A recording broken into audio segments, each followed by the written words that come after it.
এখন আমি হুইল দিয়ে মাছ ধরছি, ওই খেলিয়ে নিয়ে এসেছি। এই যে মাছ। তো দেখো বন্ধুরা, এখন আমি হুইল দিয়ে মাছ ধরছি। ওইখানে রয়েছে আমার ফতনাটা দেখা যাচ্ছে, এই যে।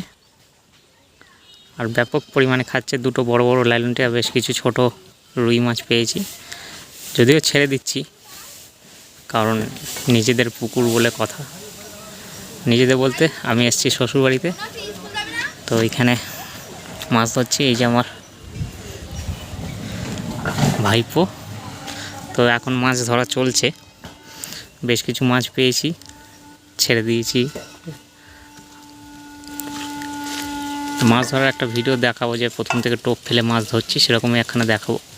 আপাতত এখানে কাজ চলছে, ওই দেখো খাচ্ছে মনে হচ্ছে অল্প অল্প করে, ঝপঝপ ধরে নেওয়া। একা হাতে সব কিছু হ্যান্ডেল করতে পারো না, যেহেতু এটা স্প্যানিশ রিল রয়েছে।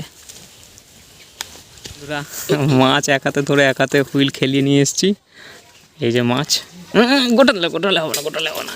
এই যে তো দেখো মাছটা খেলছে, একে খুলে এখন ছেড়ে দেবো, কারণ এরকমই অনেক মাছ যা যা যা যা যা যা যেতে পারছে না। তো যাই হোক, একে এখন খুলে ছেড়ে দিই। এই যে মাছ ওপরে নিয়ে এসে দেখাই।